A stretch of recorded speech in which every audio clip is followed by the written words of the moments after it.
আগের ভিডিওটাতে সবাই আশা করি বুঝতে পেরে গেছো কোথায় এসেছিলাম। ইয়েস, মাদার ওয়াক্স মিউজিয়ামে।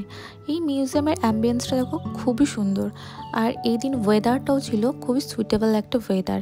অল্প অল্প বৃষ্টিও পড়ছিল, বাট খুব একটা রোদও দেয়নি। উইন্টারের এই কালারিং ফ্লাওয়ার্সগুলো এনভায়রনমেন্টটাকে আরও ভাইব্রেন্ট করে তোলে। আর এন্ট্রান্সে এই মূর্তিটা ছিল, আচ্ছা এটা কী ঠাকুরের মূর্তি, কেউ যদি জেনে থাকো আমাকে একটু কমেন্ট করে জানিও তো। আর 25 ডিসেম্বরে তো ভেবেছিলাম প্রচুরই ভিড় হবে, বাট না, সামহাও এখানে খুব একটা ভিড় হয়নি।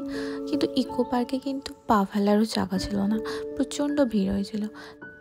মিউজিয়ামটির প্রত্যেকটি কর্নার কিন্তু খুবই ফটোজেনিক। অবশেষে আমরা আমাদের টিকিটগুলো কালেক্ট করলাম এবং তারপর এন্ট্রান্সের দিকে গেলাম।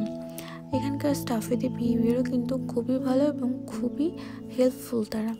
তো যাই হোক, নেক্সট পার্ট অবশ্যই কিন্তু নেক্সট ভিডিওতে দেবো। Stay tune, tata.